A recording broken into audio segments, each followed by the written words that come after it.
an original MCM production.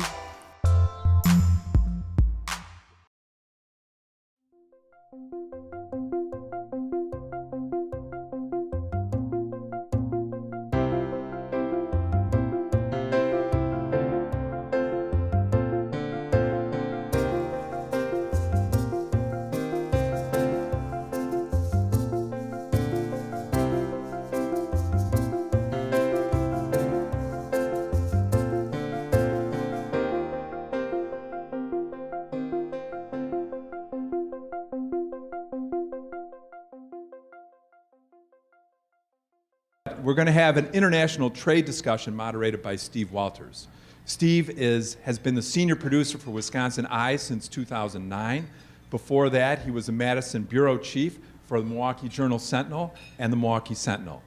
He was named the Journalist of the Year by the Milwaukee Press Club in 2012, and he was a part-time journalism instructor at UW-Madison for 22 years. So please, let's welcome Steve Walters.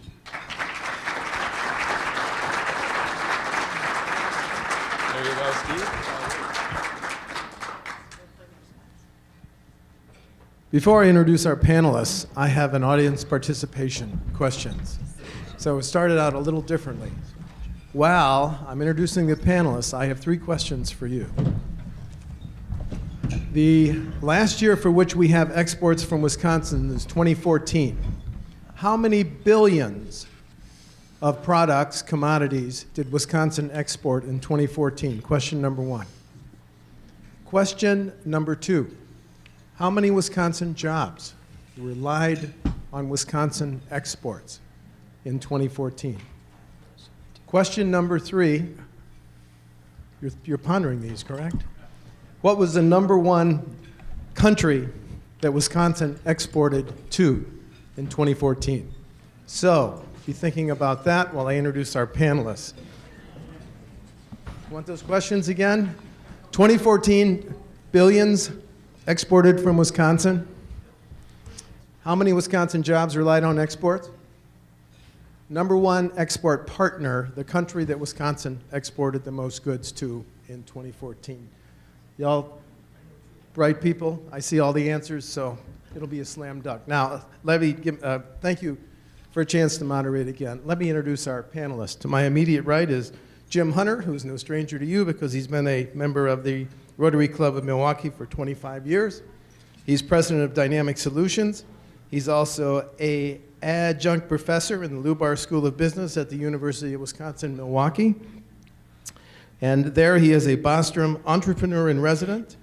And he's, as a manufacturer of consumer products, Jim has extensive experience in both importing and exporting. Mr. Jim Hunter.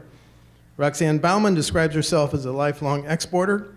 She's the past president of the Milwaukee World Trade Association and formerly led Harley-Davidson's International Parts and Accessories Group.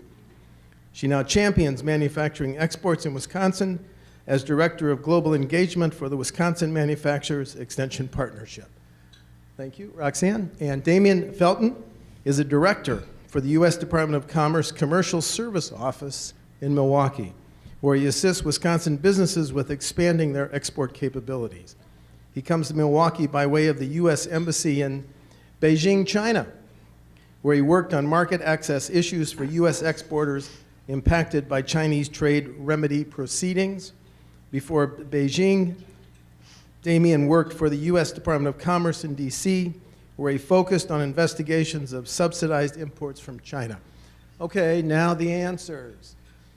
2014 exports from Wisconsin, 24.3 billion. How many of you got that right? You did, thank you. Thank you. Number of Wisconsin jobs that exports provided, paid for, 2014. 124,000. How many of you got that? Who was our number 1 export partner in 2014? Which country? Canada, thank you. And the total there, according to Mr. Felton's Department of Commerce, is $7.9 billion. What does that mean? 1/3 of our exports in 2014 went to Canada. But that's enough about me as the moderator. You know, moderators are supposed to be seen and not heard. So here's my question for the panelists. What do those numbers really mean for Wisconsin? Could you each of those break that down a little bit? Damian, you want to go first, and then Sure. we'll go? I think one of the more important things to note is of that $23.4 billion worth of exports coming from Wisconsin, that accounts for about 8,700 companies here in Wisconsin. And the vast majority of those companies are small and medium-sized companies, companies with 500 or fewer employees. Oftentimes there's a perception that companies that are participating in international business, that are exporting their products globally, they're large companies. In fact, here in Wisconsin, about 88% of those 8,700 companies that are exporting are small and medium-sized companies. So that's something to keep in perspective, that it's not just the big players here in Wisconsin, some of the Fortune 500 or Fortune 1000 that are participating. It's the small and medium-sized companies that help drive these numbers. Thank you, Damon. Roxanne? Yeah, 8,700 is a good number. We have 10,000 small manufacturers in the state of Wisconsin, so we have more opportunity to grow those numbers. And I would say that the vast majority of people who are exporting are under-exporting. You know, they may be doing Canada, they may be doing Mexico, but there's such a vast opportunity of more countries that they could be in that would be really helpful to growing jobs and growing our economy here. Thank you. Mr. Hunter? We're a very small company, started 5 years ago. We're at $12 million in sales, and I'm proud to say that 12% of that is foreign. It happened. I'll tell you a little bit more about it as we go along, but we feel that it's very important to us because our product is very seasonal. It's a mosquito trap. And those of you who have been to the golf outings have bid up the price for a Dynatrap mosquito trap, and I appreciate that. But being very seasonal, we would love to sell in South America. We have about $1 million of our revenue out of Mexico, which helps a lot because there's summer all year round in Mexico, as many of you can testify from Christmas and wintertime vacations. I'll tell you a little more as we go along about how we got into exporting, but it has been important to us, even though we're very, very small. We're just a little pimple on that whole exporting business in Wisconsin, but we're growing. Jim, can you just do a little follow-up? How long did it take you to get involved in exporting, and what do you remember as the biggest hurdles, sir? Just quickly. Well, Mexico was a target for us. My partner is a Mexican national. He's the director of sales and marketing for our company, and so he knows the market quite well, but it has been a target all along.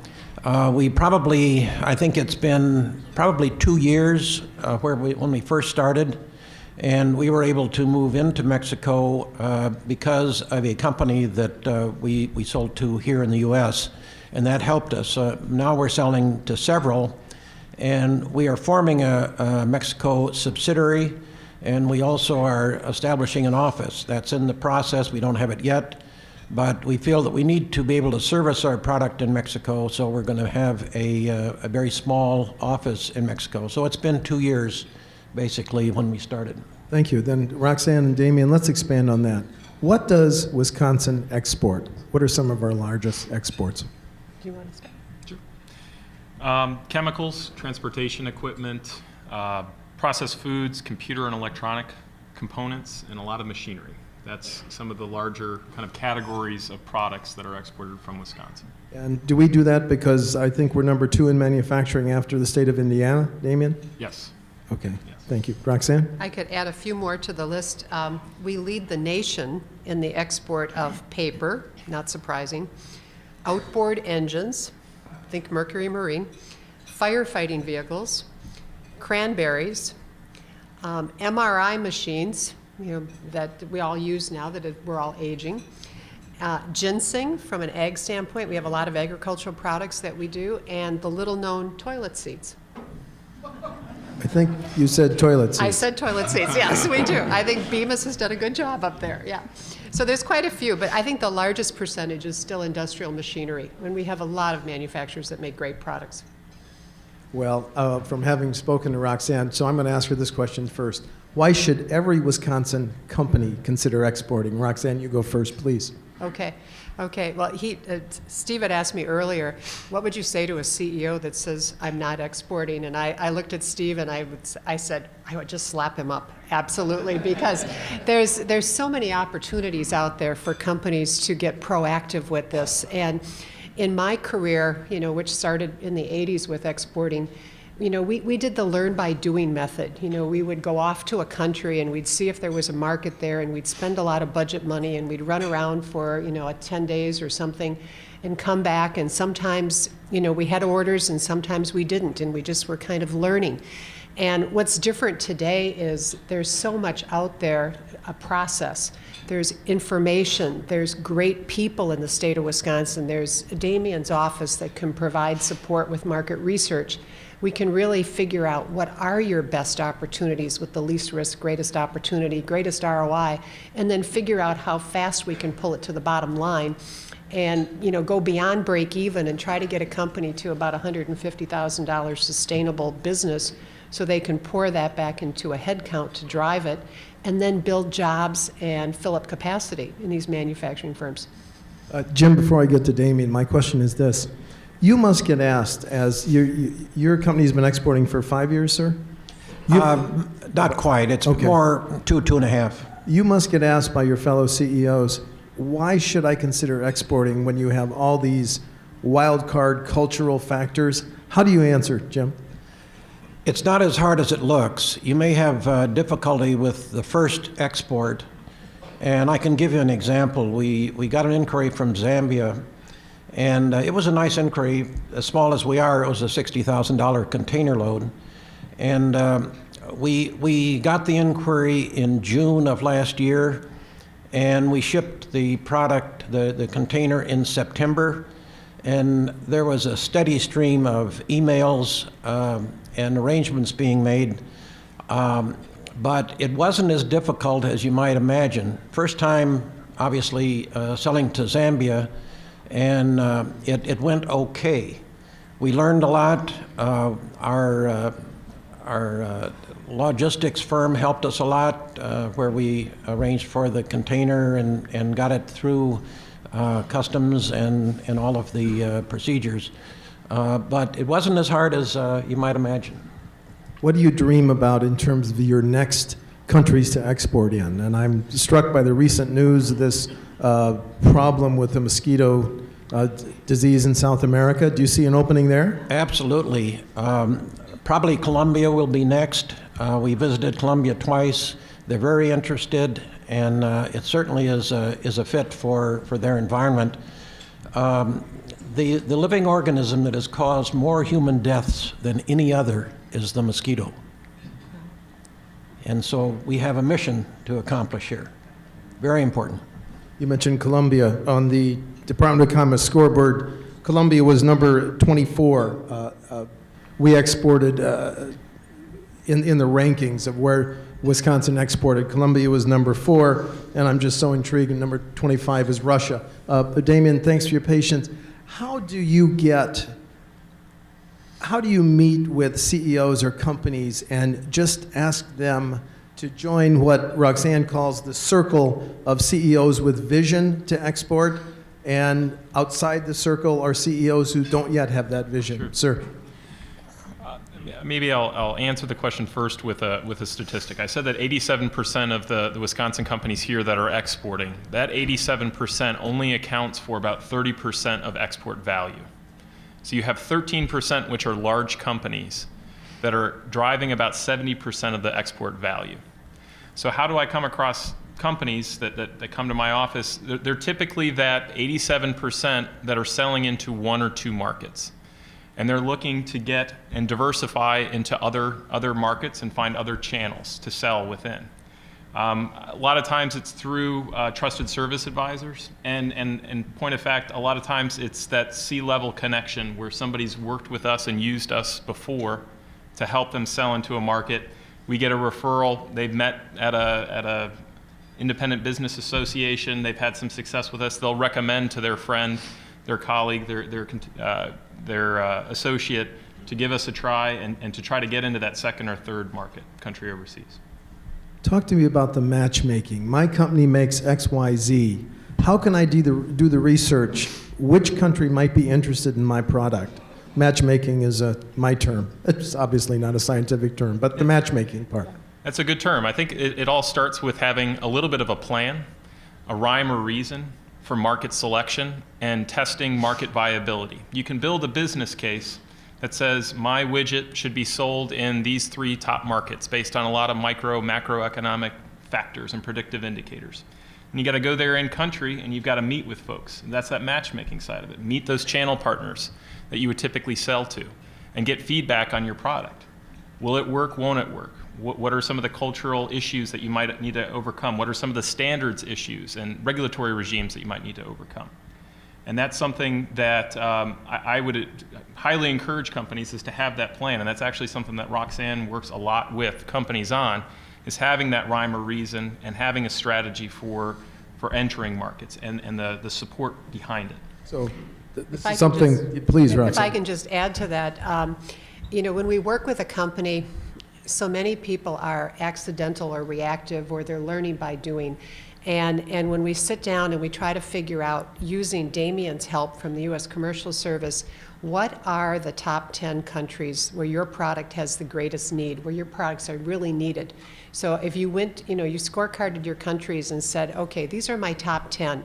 Now I'm going to whittle that down to maybe my top 3 or 4. And then I'm going to get really deep in my knowledge of those countries, because on paper, it appears those are going to be the best places for me to export to. That narrows the world down to something that's more manageable. And then you can start going into understanding, what should my channel partner be, what trade associations are going on over there, what shows are going on over there, how do I get there?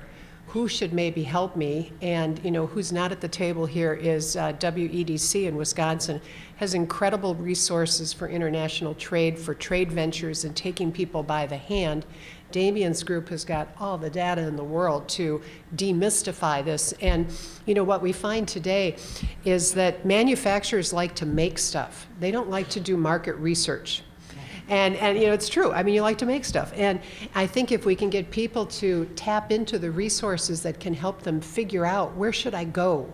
Where's my greatest chance of making money without losing money? And then channel it in there, and then kind of make it simpler and a greater chance to get some good profits to the bottom line quickly. Jim, I'm so glad you're a member of the panel as a president of a company. When you look at new exports in new countries, what factors do you consider? Because as we got ready for this panel, you said something about Saudi Arabia. Can you talk about Saudi Arabia, sir? Very interesting. We had an opportunity to sell to Saudi Arabia and talk about difficulty. We presented our product, which had a very nice multicolored display box, but it pictured a woman. You can't do that in Saudi Arabia. You cannot have a picture of a woman on your display box. So we revised the artwork. Had to have everything in Arabic. And then there were also other requirements for the physical product that were somewhat different. So it took us several weeks to go through the whole process of learning what was required to sell in Saudi Arabia. Once we got there, now we know what it's got to be, what it's got to look like, and it's worked out well. We've had several containers shipped to Saudi Arabia, but initially it was pretty tough. Follow-up question, how far along were you in R&D when you learned that you cannot have a woman's picture on that? Well, far? we had not investigated Saudi Arabia at all at that point, and so it was a new revelation to us.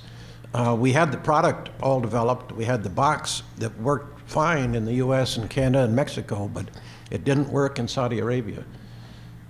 And that must have been a teachable moment. So what did you learn about when you go into other countries, Mr. Hunter? You better learn the culture before you jump in. And that's for the other panelists. How do you learn the culture? How do you learn do's and don'ts in some of these countries? Take advantage of the resources represented here at the table.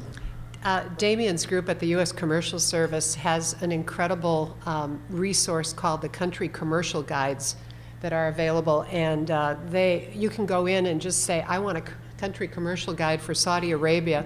It's probably about a 20-page PDF, and it will tell you almost everything in a nutshell that you need to know just to get started. And then if that's not enough, you can always call your office, and you probably have more to add to this too. I think just visiting in country, figuring out whatever trade show that's germane to your particular product or industry, maybe not exhibiting at the show, certainly not right off the bat, but jumping on a plane, hitting a target, resource-rich trade show where you can meet with potential buyers, see who your competitors are there. I think that's a great way to kind of determine your, again, market viability and get the lay of the land quickly. Is you got to be there in country to the extent that you can. Roxanne, you had told me that Wisconsin had 10,000 small manufacturers. What percentage of them are exporting? I think you quoted 30%. 87% of those companies would probably be exporting, those small and medium-sized companies. But under-exporting. Under-exporting. Now, that's an important concept. Explain under-exporting, please. Under-exporting, yes, exactly. I think that is where people get these orders that show up, and they go, oh, we got an order from Saudi Arabia. This is exciting. Let's fill this order. But they don't investigate why did that person or that company in Saudi Arabia go through the whole motion of finding you in Wisconsin. Now, there's something special about their value proposition that is out there that somebody would go find you in Wisconsin. And so what we really want to do is take a step back and say, okay, you have a wonderful value proposition. The world values Midwestern products. They're considered high quality and they're great. Who else in the world wants those products? And we can do a lot by using the harmonized code system and the market research that's available from the U.S. Commercial Service. We can start figuring out where your products are going, where your products are needed, and then we can really hone in and say, okay, where should the next 2 or 3 countries be that you go after? And then proactively develop a strategy to go after those countries. That saves people a lot of budget money. I mean, you don't want to take, if you have $20,000 to get started on this, you don't want to waste it going to, say going to Munich and drinking a lot of beer at a trade show and find out that Germany's not your country. You want to take make that investment in a country that you think is going to pay off and then expand it. We really want to get them to be proactive, go for the places that really need your products. And then a follow-up, Roxanne. As you and I got ready for this panel, you said something that really intrigues me. The middle class of the future is in foreign countries. Can you elaborate, please? Yeah. I think that's the most critical thing that we need to be sharing with other people. Right now, 95% of the consumers are outside of the United States. Okay, that means that 5% are left here in the United States. If you look around the room today, a lot of us are baby boomers. The baby boomers are retiring. We're reaching retirement age. We're getting to the point where we're getting rid of our stuff. We've accumulated a lot of stuff. We don't need all this stuff.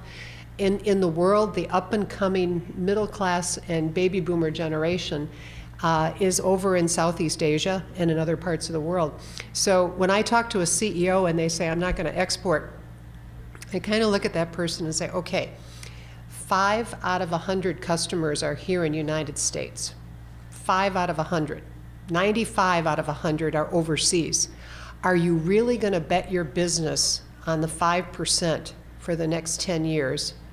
And maybe risk not having your EBITDA valuation go up should you be ready to sell the company or whatever?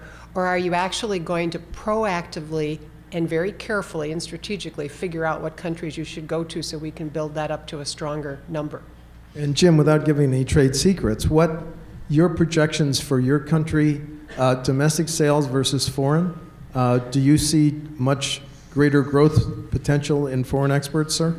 We really need to. As I mentioned before, the highly seasonal nature of our business makes it very difficult because we have probably 80% of our sales in about 4 months, and then preparing for that, and then the time after that, it's very slow. So selling in the southern hemisphere is very important to us. So that certainly means exports.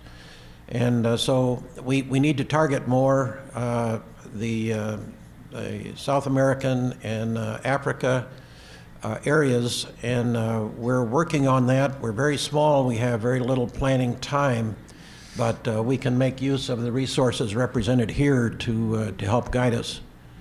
So, Damon, can you talk about the future a little bit, both for large Wisconsin companies and small, please?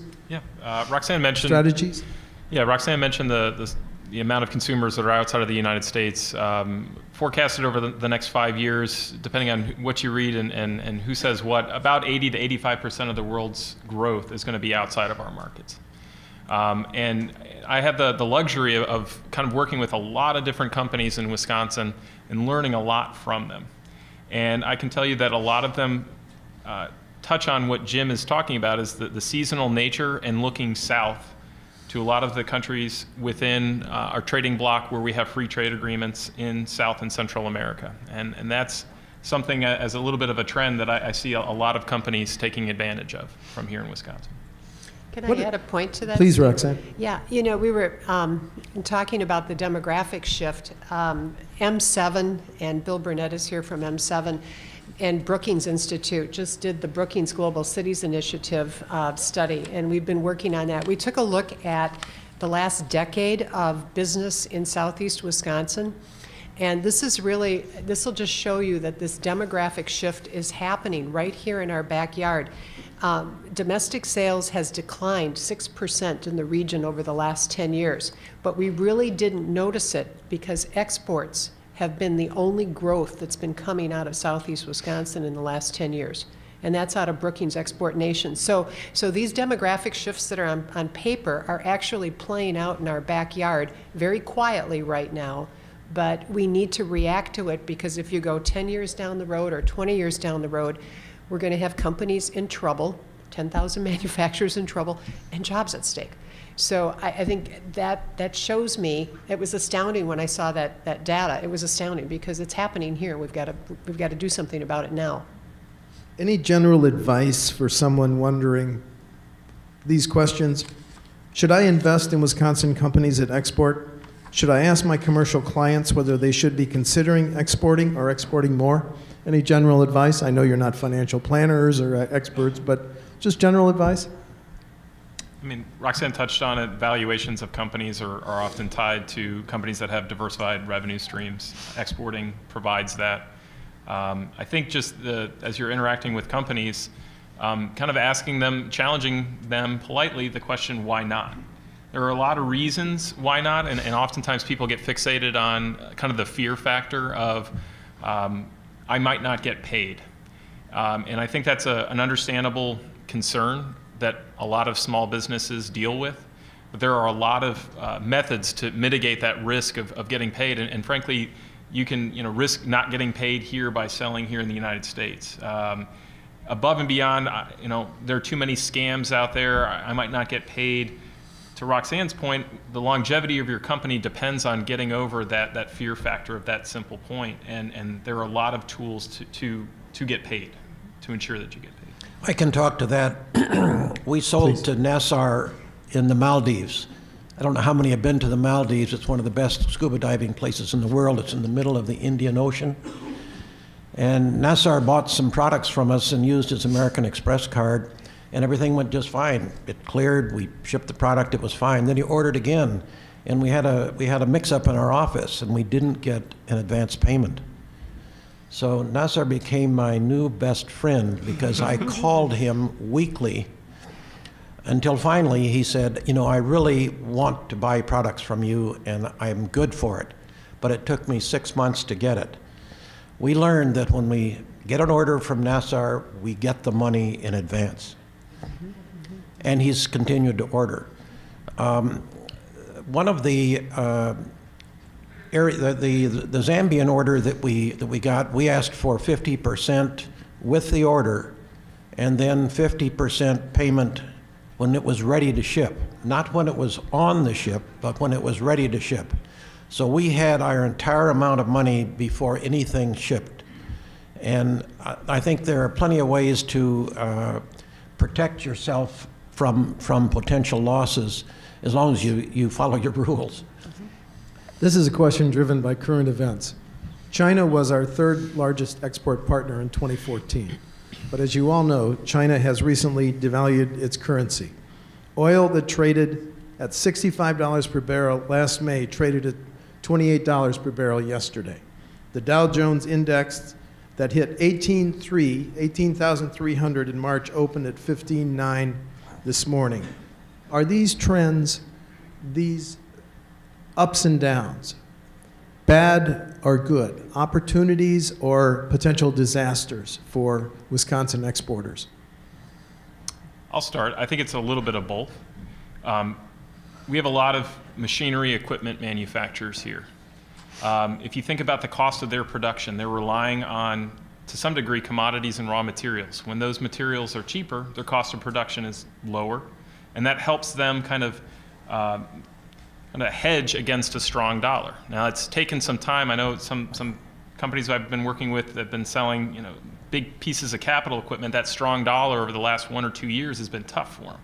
But they're now starting to see the benefits of some of their raw material pricing going down, which allows them to then recoup some of that profit margin that they were losing because of the strong dollar. So I think it's a mixed bag. You can see the commodity prices are going down. You got to think the U.S. is basically a net purchaser of commodities that's going to, in some way, help us with our cost of production.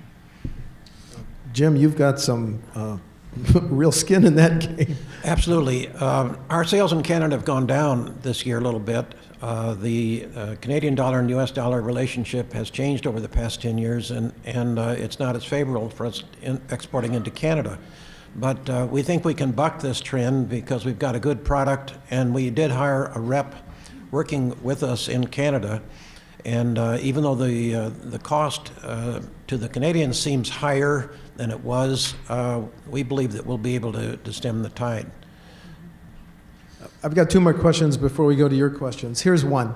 Those of us who've been covering the Capitol for a while, we note it every time the governor leads a trade mission. Can you talk about the value of trade missions? And those can be expensive, but generally the value of trade missions. Roxanne, you've done. Sure, I'd be happy to.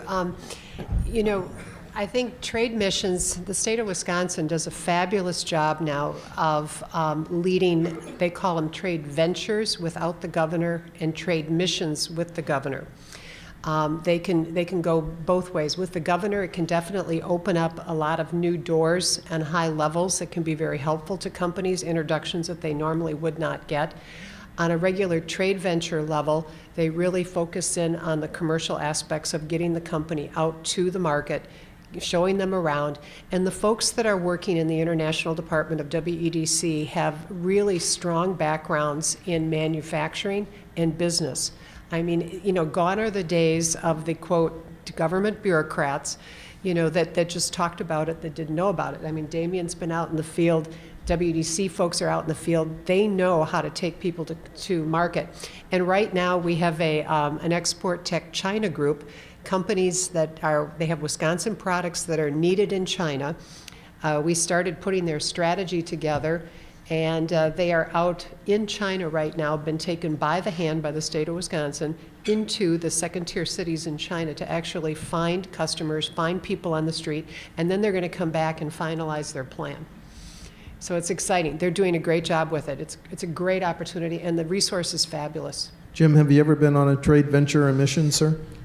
This was quite different. It was with the World Trade Association from Milwaukee. Been many years ago, but my mission was to find a supplier in India for another product, another company that I own, and it was successful. It was exposure to the right people, and I think there's some similarity to what they did. It was a world conference of World Trade Centers in Mumbai. And we were able to find a supplier that's been with us for now 15 years. And so it was very beneficial from that standpoint. It wasn't the other side of exporting, but in that case it was importing. Any PS on that, Damian, or no? No, it's just another opportunity, depending on a company's comfort level, to go over with a group of like-minded people, or if you wanted to go it alone. But I do think, as Roxanne mentioned, it's a great opportunity. A lot of doors are oftentimes opened when the governor goes or its meetings are kind of set up for you. It gives you a little bit more bang for your buck and a return on your time. Thank you. This is the last question before we go to your questions. I see the eyes glaze over when I say Trans-Pacific Partnership, and my eyes are glazing over too. It's thousands of pages long, yet when I looked at it, this will be the outline that will guide future trade by Wisconsin with some of our most important exporting partners. Countries like Canada, that was number one in 2014, Mexico, China, Japan, Australia. So panelists, I haven't read the TPP, but now here's my general question. Will the Trans-Pacific Partnership be good or bad for Wisconsin importers? Damian. Check to the power here. Yeah. So let's talk just quickly about the TPP, Trans-Pacific Partnership. It's a culmination multilateral trade agreement with 12 different countries. I think there are 3 in particular that are new as far as having a free trade agreement with the United States: Japan, Malaysia, and Vietnam. And if you think of it from those, if you separate the other 9 or so that we already have some form of a free trade agreement with, and we just focus on those 3, Japan, Malaysia, and Vietnam. When we sign and actually implement a free trade agreement, trade and exporting to those countries increase. And if you think about those 3 markets, Japan, Vietnam, and Malaysia, as Roxanne mentioned, not just their geographic location, but where a lot of the growth economically, globally will take place, are definitely in at least two of those 3 regions. So I think there's always a balanced side of, well, what happens with the goods that are coming over here? And I think that's a valid concern, and depending on which side that you're looking at, there's different methodologies for computing what's beneficial and what's not. But I think just strictly on the export side, you can see, and probably will see, once TPP is implemented, which may be a year or 2 or more away, exports to these markets, these 3 particular markets, will increase. I'll give you an example. Machinery. Wisconsin exported about $165 million worth of machinery to the 3 new TPP countries. Right now, the maximum import tariff that those products are facing is 59%. When TPP goes into effect, that will go down to 0 immediately.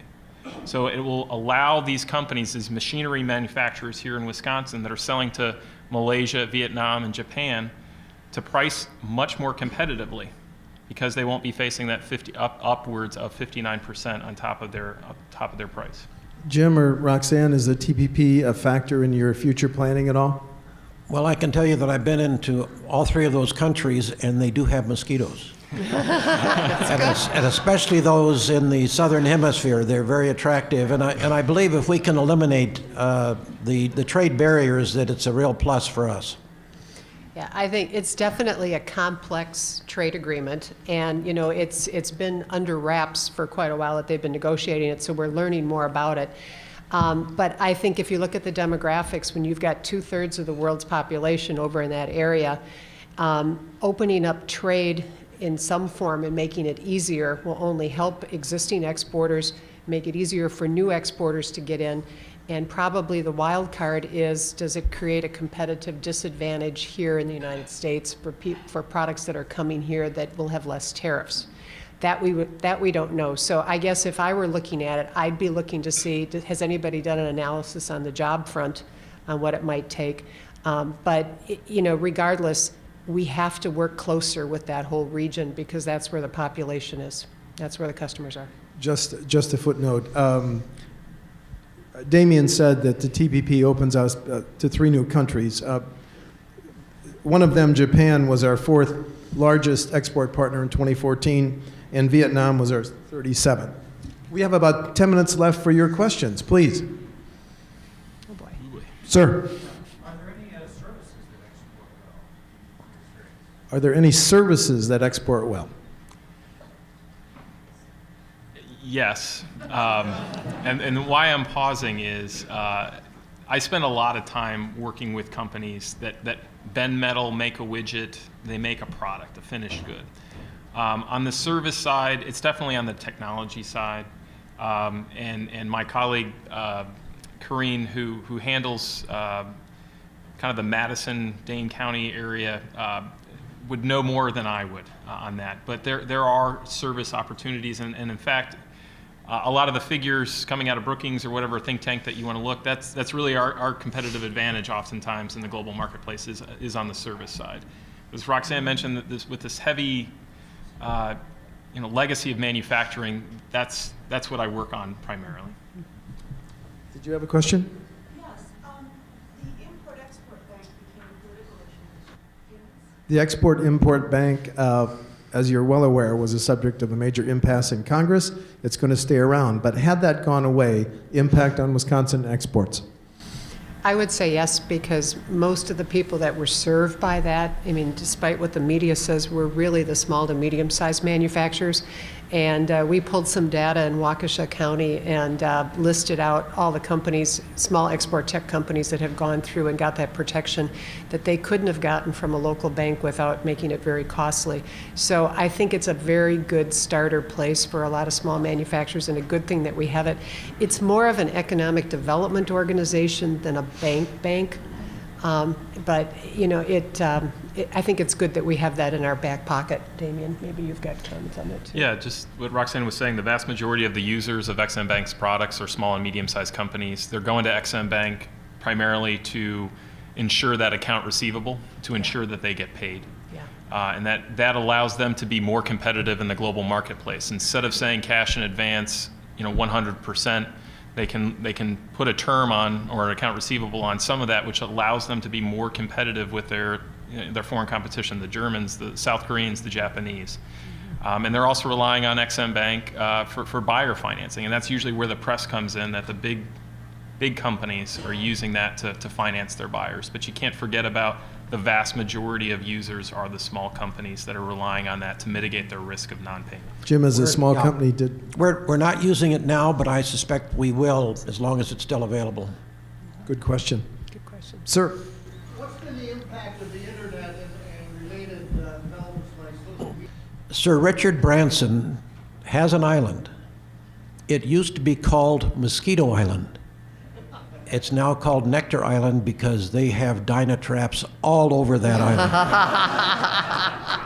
He learned about our product through the internet.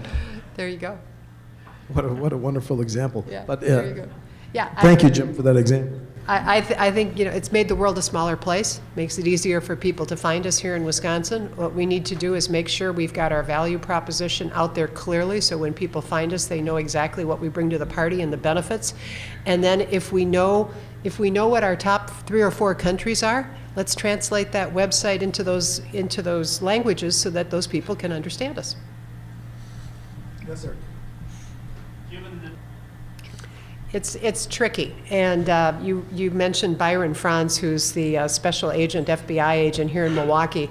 He comes in and works with our companies one-on-one about protecting intellectual property, talking through their trademark licensing. Have they got their trademarks? Are they enforceable? Are they ready to go?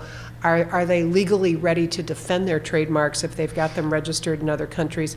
And he is actually, part of his job is to help Wisconsin manufacturers stay safe. And so we use his services a lot to make sure he's part of the team.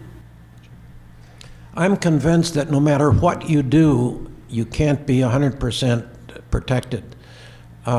We've gotten to know our trading partners very well. I think of one man in China who I've known for 15 years. I know his wife, I know his daughter, I know his granddaughter. He knows all of my kids, he knows my wife. And they have visited us here in Milwaukee, and we visited in his home city. And I trust this man. And over 15 years, he's proven to be trustworthy, and hopefully the same from me. I think that's something that's going to help save our security, I think, because no matter how bad, how hard you try, if someone really wants to be dishonest or to hurt you, they can. So you want to deal with people that you can trust, and we're trying to do that. Jim makes a very valid point. International is a relationship business, and getting to know people and getting to build that trust between people is more important. It takes a little bit longer to build international business because they want to know who you are and what you value. And having that is really, it goes a long way to making for good business. Maybe time for 2 more questions. One here and one there. Yes, sir. Have there been any opportunities for Wisconsin companies doing Wisconsin and marketing for Wisconsin? Opportunities for Wisconsin companies that re-export. I'll have to admit that our product is made primarily in China.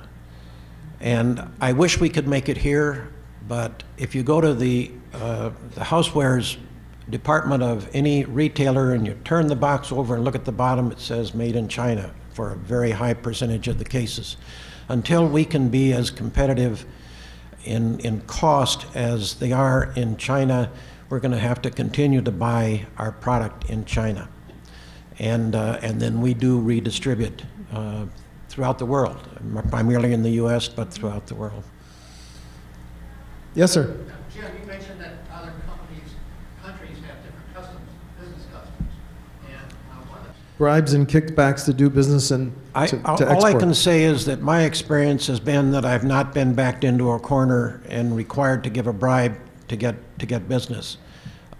We had a guest here from Rockwell, I think, that talked about a very, very large order that they did not get because at the last minute a bribe was expected and they said no. We would take the same position, and you hope that you don't get into that position, but we haven't as of this point. you have to, otherwise you go to jail, right? Well, Exactly. One final question? Yes, ma'am.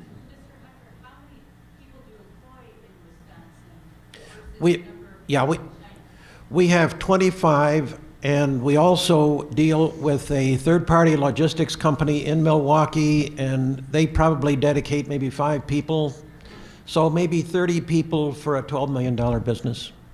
And how many in China? We don't employ any in China. All of our work is subcontracted, so I don't know how many it would be. Okay, I want to respect your time. Would you join me in thanking Damian, Roxanne, and Jim?